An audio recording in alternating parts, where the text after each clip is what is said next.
I knew something was off the minute I saw the phrase modular momentum growth pathways in Jenna's pitch deck. That was my phrase.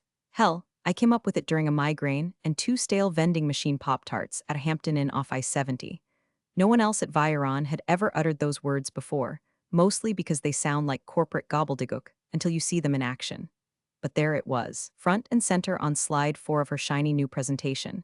The exact framework I had walked the executive team through 2 weeks earlier in that glass-walled off-site meeting room with the sticky chairs and lukewarm coffee. Back then, the room had gone dead quiet. I had laid out a 10-slide plan for reigniting user acquisition through a modular growth cycle tied to behavior-based reactivation triggers, the kind of thing that doesn't sound sexy until it starts making people money. I'd built it over 6 months, tested it on sandbox models during weekends, refined it with enough caffeine and late nights to qualify for overtime if I wasn't salaried. And when I finally got a chance to pitch it, crickets. A few polite nods, some eye contact. Charlene, Jenna's director, even fake-scrolled her phone like she had an urgent Slack from Jesus Christ himself. So imagine my surprise when Jenna, Miss Can We Circle Back, unveiled a deck 2 weeks later that looked like it had been copied and pasted from my brain.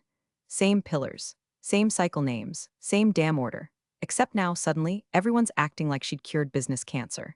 The CTO called it brilliant. The COO said it modernized our thinking.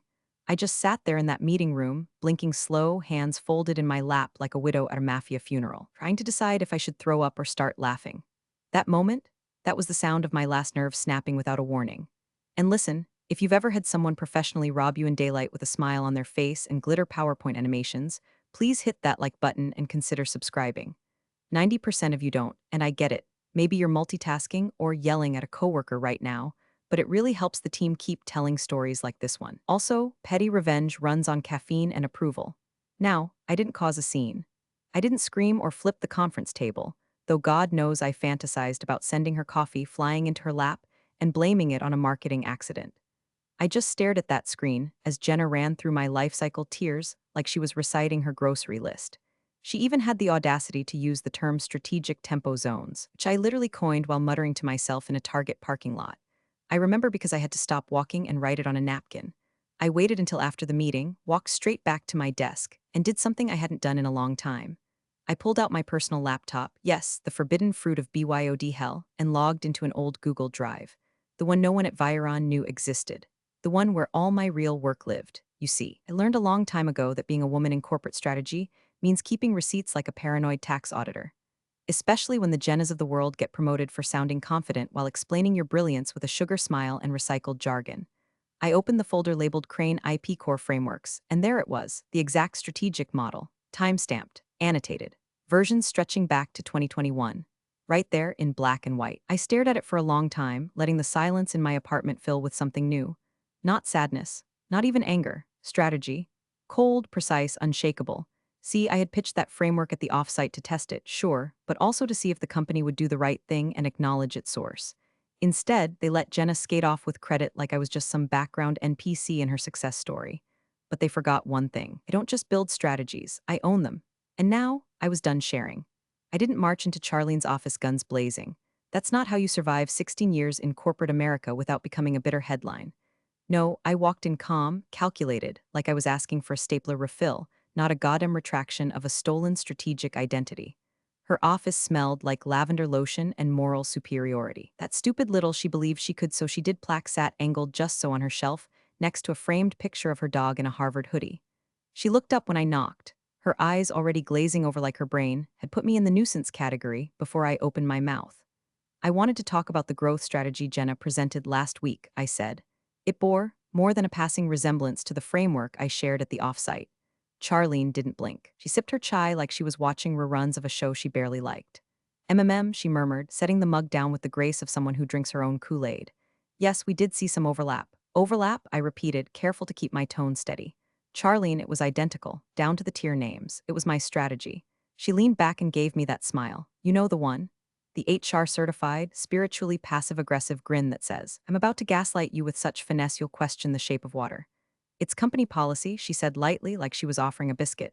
We all collaborate. Everyone's work feeds into everyone else's. It's how we stay nimble. Then came the line that would lodge itself in my skull like a splinter dipped in lemon juice. Learn to share, Emily.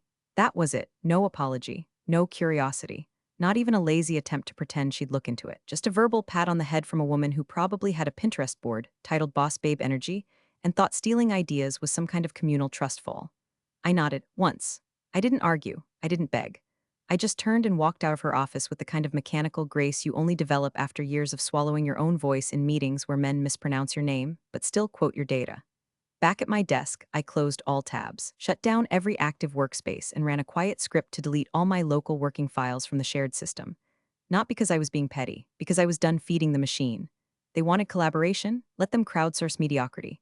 Then I pulled out my personal laptop from the bottom drawer. Yes, the one I wasn't supposed to have in the office, the one with the cracked nevertheless, she persisted sticker half peeled off from old rage.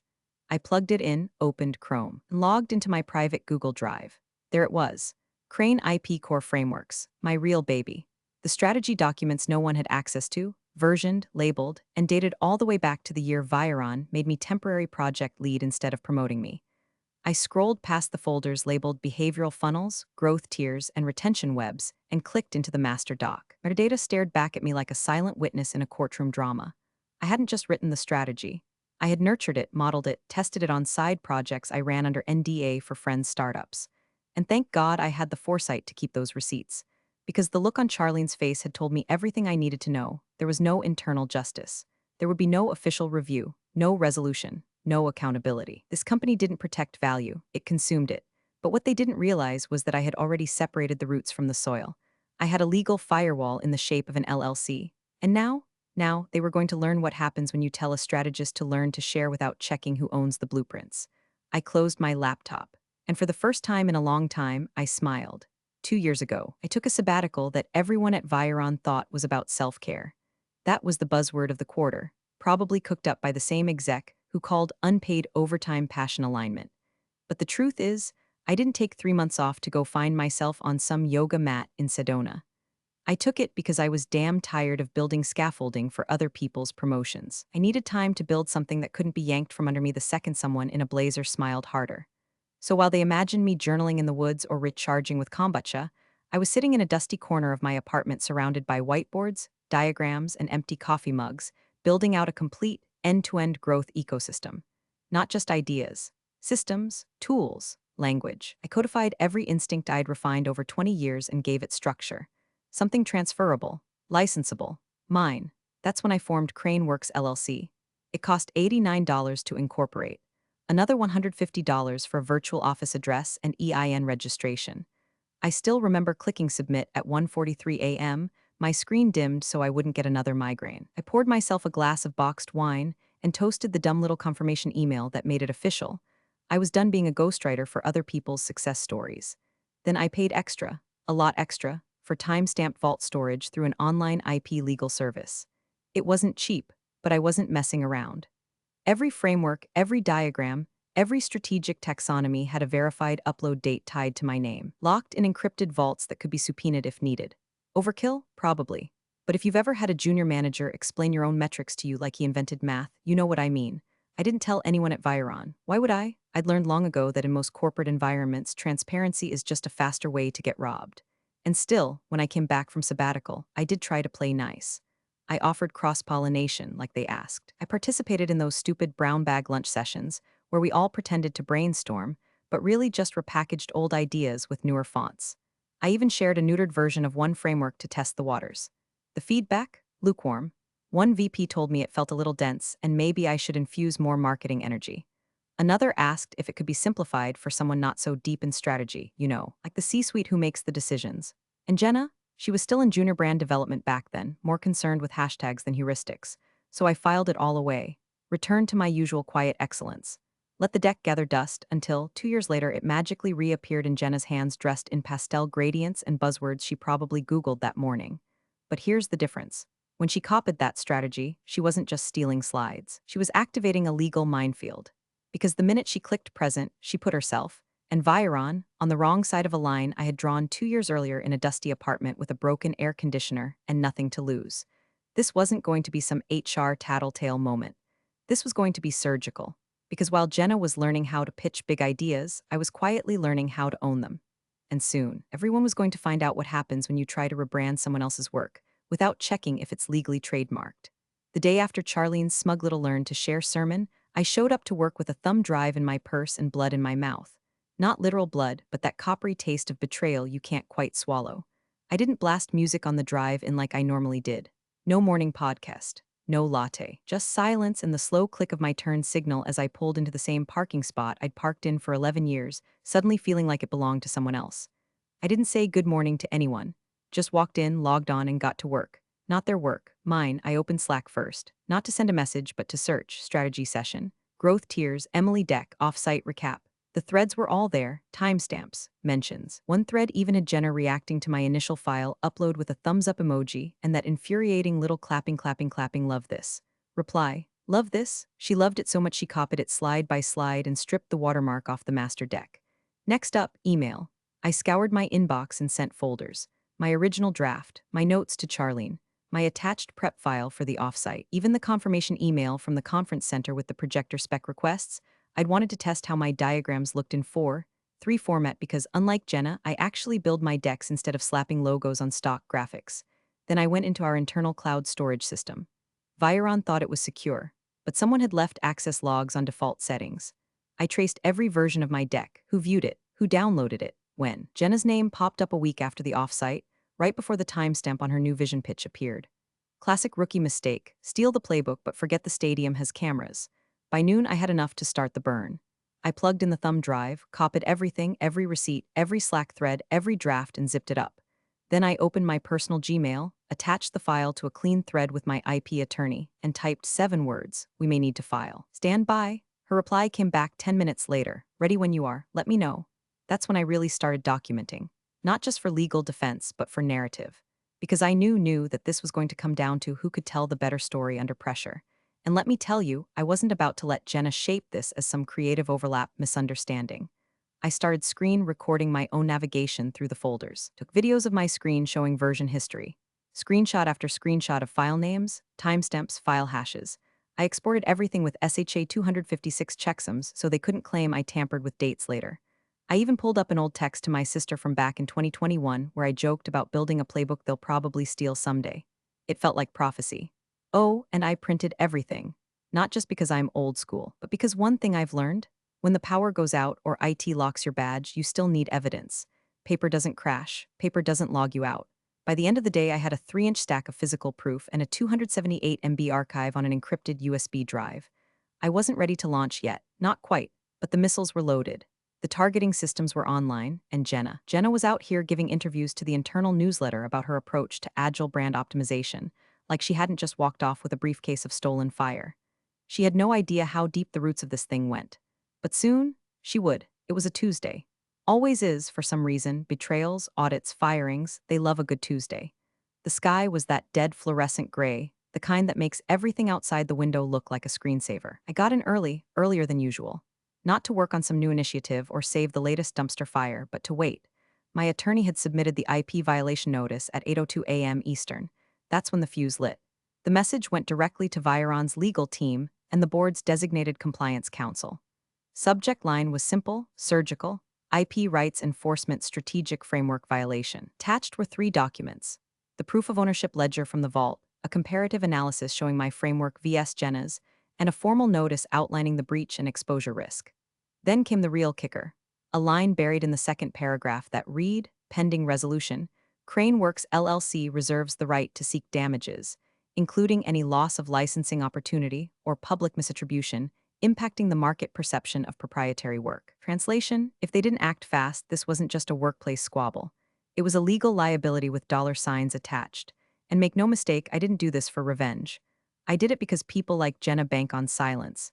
They count on the fact that most of us, especially women over 40 with just enough PTO to make quitting tempting, won't make noise, won't call lawyers, won't walk into the battlefield wearing a sensible blouse and wielding a legally binding payload. I didn't storm in yelling, didn't leak anything to the grapevine.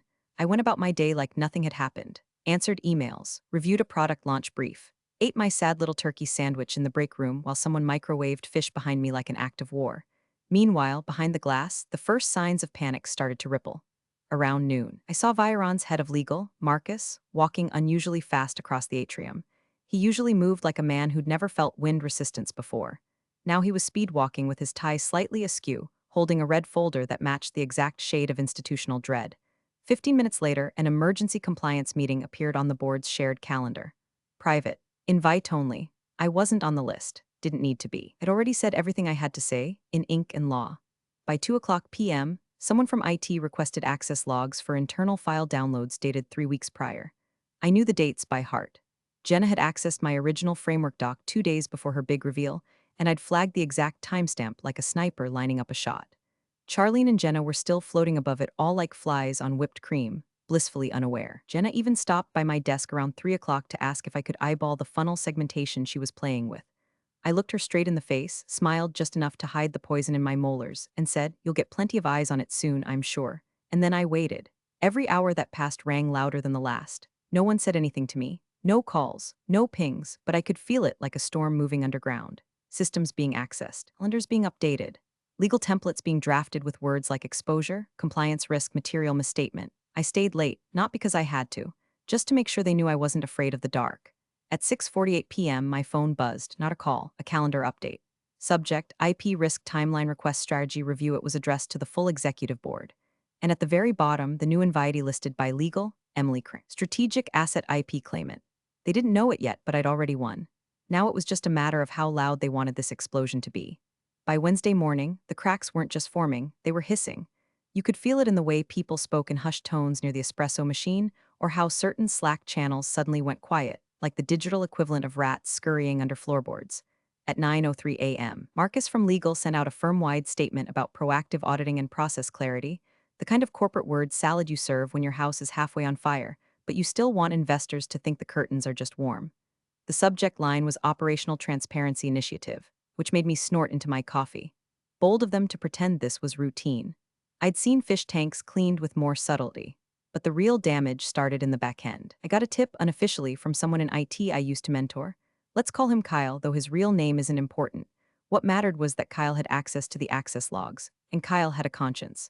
Just so you know, he messaged me from a personal number. We pulled the download logs. Jenna accessed your original doc at 2:14 a.m. 3 days before her pitch. Downloaded it twice. Metadata's still intact. I stared at the message for a long second. Not because I was surprised, hell, I expected it, but because of what it meant. They'd found it themselves. I didn't have to shove it in anyone's face. The system was doing it for me. That's when it snowballed. Compliance got wind, some say Marcus leaked it himself, that misattributed IP being used in investor-facing materials could compromise our entire liability insurance package. Specifically, our IP misrepresentation clause, buried deep in the policy fine print. If Jenna's deck was passed off as internally developed and the origin was in dispute, that triggered an automatic material risk event. Translation, we could lose coverage. And for a company like Viron, with a pending Series D round and multiple international licensing deals on the table, that wasn't a slap on the wrist. That was a fiscal heart attack. By 11:30 a.m., a source audit was in full swing. Legal requested access to every version of Jenna's deck, drafts, revisions, Google Drive histories.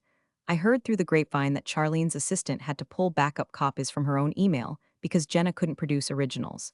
That's when people really started sweating. And then, God bless her ignorance, Jenna made the mistake that sealed it all. In a desperate attempt to cover her tracks, she forwarded a modified version of the pitch deck to legal, claiming it had been created from scratch. She tried to strip the metadata, rename the files, even change the visual template slightly to make it distinct. But she didn't know how version control works in shared systems, or that PDFs preserve hidden metadata like digital DNA. IT flagged it within the hour. The creation date was after my off-site presentation. But more damning, the underlying file history linked back to my original doc. She'd exported it, edited it, renamed it, and pretended it was born whole from her marketing womb. Sloppy, desperate, exactly what I needed. Marcus called an emergency meeting with internal counsel, compliance, and the COO by 2 p.m. Words started leaking in whispers, even to the front desk admin who once told me I looked tired in a spiritual way. She wasn't wrong. By the time I walked past Jenna's office at 4 o'clock, her door was closed and her face was ghost white behind the glass. She was on a call, pacing, clutching her phone like a lifeline, her free hand tangled in her own hair. Satisfaction bloomed in my chest, but it wasn't pure. It was mixed with dread, because now it was real. Now the cleanup would begin, and I knew what that looked like. Meetings, NDA, legal negotiations, quiet threats dressed up as options. I wasn't some corporate Bond villain. I didn't want to blow it all up. But when someone sets fire to your work and calls it theirs, you either douse the flames or walk away covered in ash. And I'd never been the walk away type. The first sign was the absence of noise. No Slack pings, no passive-aggressive calendar invites, just silence, the kind that creeps into the cracks of a collapsing structure. By Thursday, the tension inside Viron's glass walls was so thick you could spoon it into a mug and sip it like regret. At 8:17 a.m., the executive board convened in what they called an off-cycle alignment huddle, which is rich because nothing about what was happening felt aligned. The meeting wasn't on the public calendar, but thanks to a certain friendly soul in facilities who owed me after I fixed the strategic comms plan he botched for Q2, I knew where they were gathering. Conference room 4A, one they use when they're pretending to be collaborative while scrambling to triage a fire someone swore couldn't start. Legal came in first. Marcus, shoulders tighter than a banker's handshake, holding two thick folders and a tablet like he was about to perform last rites. Then compliance. Then the CFO, who looked like she hadn't slept since Jenna uploaded her Frankenstein pitch deck. Finally, the board members filtered in, faces blank, brows tight. Not a damn one of them made eye contact with me as I passed by. I didn't need to be in the room. My presence was already baked into the panic, because what started as a quiet IP claim had now mutated into a full-on credibility crisis. Jenna's vision had been scheduled as a centerpiece of our next quarter investor pitch, a pitch tied directly to a product rollout with millions in projected capital inflow. And now, that pitch was radioactive. Inside that glass room, someone finally asked the question I'd been waiting on for days. Do we have a license agreement from her? It was one of the outside board members, straight shooter. The kind who asks things that HR wishes would die quietly in committee. Marcus didn't flinch, just tapped his screen and said no, she owns it, no denial, no corporate euphemism. Just 6 syllables that changed the power dynamic in the building forever. She owns it. That's when everything shifted. Because up until that point I was a problem, an employee, an internal irritant, but now I was a legal entity, a claimant, a risk with teeth. By 11:04 a.m., an internal memo went out from legal to the compliance chain and the board liaison team. Subject line, action required Crane IP risk. Not issue, not concern. Risk. They were no longer brushing me off, they were bracing for what I could do. I sat at my desk, watching it unfold in real time. I didn't gloat, didn't preen, but I did take a moment to breathe, deep and slow, in a way I hadn't since Jenna hijacked my future and presented it with bullet points and smugness. At 1:00 p.m., a meeting request hit my inbox. Investor Strategy Continuity Review Invitation to Contribute. The kind of vague title you slap on a conversation that involves lawyers, insurance adjusters, and one very quiet woman with a very loud file cabinet of proof. I accepted. Then I opened my desk drawer, pulled out the hard copy binder I'd prepped days earlier, labeled Crane Works, licensing options and royalty terms, and slid it into my bag. No one had talked numbers yet, but they would. And the next time my name came up in a boardroom, it wouldn't be as someone to manage. It'd be someone they couldn't afford not to pay. By Friday morning, the building smelled like fear and lemon-scented Lysol. You could always tell when HR was about to clean house. The air got too clean too fast, like they were trying to scrub guilt out of the vents. Jenna's reassignment email hit at 8:46 a.m. No warning. Just a short, vague note from HR thanking her for her contributions to cross-functional integration and announcing she'd be transitioning into a new opportunity outside Viron. That's code for we gave her a box and a 30-day NDA window to shut the hell up. She didn't even come in to pack her things. Someone from facilities did it for her. Her desk was cleared before most people finished their coffee, and her personalized let's get this bread mug ended up in the kitchen's freebie shelf like a sad, caffeinated tombstone. Charlene, for her part, pulled the classic high ground exit. A planned retirement announcement the very next day, full of recycled cliches about new chapters and time with family, which would have been more believable if she hadn't spent the last 10 years treating family time like a weakness and interns like chew toys. The same people who had once laughed off my complaint were now sprinting to distance themselves from it. And me? I wasn't celebrating. Not yet, because now they needed something. The investor deck. With Jenna gone and the original strategy disqualified as tainted IP, the company had no cohesive plan to present at next quarter's summit. The core growth framework, the one that drove the entire pitch, was mine. And unless they wanted to pitch a blank slide and call it innovation, they needed me to step in. They asked me nicely. Even used words like respect your leadership, strategic clarity, and we value your unique contribution. The desperation was dressed up in compliments, but I could smell the sour note beneath it. I didn't give them an answer right away. Instead, I sent a 2-sentence reply, happy to contribute. Please route all collaboration requests through my counsel at Craneworks LLC. Licensing terms to follow. It got quiet after that, for a few hours. Then came the flurry of emails, legal, compliance, investor relations. The coup, they were ready to talk terms. The power dynamic had flipped so hard it made the air pressure shift. Suddenly, I wasn't Emily from strategy. I was the owner of the deck they needed to stand on in front of their biggest investors. And I was done working for free. By Monday, a licensing contract was in draft. not just for use of the IP, but retroactive royalties for its deployment in prior presentations and investor briefs. I even had a clause inserted that tied continued use to advisory access, just in case they got clever and tried to internalize it again through another Jenna 2.0. I didn't push back, not once. When the final draft came through, I read every line 3 times, printed it, signed it, and scanned it back with a sticky note attached. Thanks for finally learning how to share. The deck was mine. The language was mine. The royalties were real. I joined the investor prep sessions as external advisor and licensing consultant. They gave me a badge that didn't say employee, it said partner. And still, I didn't smile, because I knew this wasn't a victory. It was leverage. And leverage, used right, doesn't win wars, it rewrites them. The ballroom was freezing. One of those carpeted corporate mausoleums where daylight dies and strategic buzzwords go to multiply. Round tables littered with untouched croissants, half-sipped coffee, and glossy brochures that tried too hard to make data look sexy. The kind of place where suits rehearse sincerity and capital flows like champagne, if you're holding the right pen. I sat stage left, off to the side. No name card, no title placard, just a black folder in my lap and a calmness I didn't quite recognize. The investor summit had been circled in red on the company calendar for months, Viron's official debut as a post-Series C powerhouse. But this time, there was no Jenna prancing across the stage in block heels and buzzwords. No Charlene in the wings pretending she couldn't hear when people whispered whose idea was that really? No, this time it was mine. All of it. The strategy they were about to sell to institutional investors, my model, my language, my life cycle tiers, my digital fingerprints in every bullet point they dared to speak. I watched as the board chair took the stage. A man who once told me my style was too analytical for leadership. He smiled now like I'd just saved his family from a burning building. The room hushed. Before we begin today's roadmap presentation, he said, adjusting his mic, we'd like to publicly acknowledge someone whose original strategic vision has shaped our growth trajectory and whose frameworks underpin the very innovation we're bringing to market. He turned, scanning the tables, then motioned. Emily Crane, please stand. There it was. I rose, slowly. No sweeping hand wave, no pageant smile, just a single nod. One sharp movement that said, you see me now because you have to. The applause started hesitant, then grew. Hands clapping like they were trying to drown out the sound of everything they'd ignored until now. My old colleagues stood. A few even smiled, wide and shaky, unsure if they were witnessing a triumph or a warning shot. The chair continued. Effective immediately, we're naming Emily as Executive Director of Innovation. Her advisory role has become essential. And now, we look forward to her leadership in our continued evolution. Another round of clapping. I sat back down before it finished. My phone buzzed, I glanced down. A text from my attorney, licensing payment received, full transfer confirmed. I didn't smile, not because I wasn't proud, but because pride had long since been replaced with precision. I hadn't wanted applause. I hadn't wanted revenge. I wanted acknowledgement. And now, they'd carved it into the agenda. A man on stage moved to the first slide of my framework, the one Jenna had once dared to claim as her own. Now it sat beneath a title that said, Crane Works Growth Model Licensed and Powered by Viron. I folded my hands. They told me to learn to share. I taught them to license. Big thanks for watching, you sneaky seniors.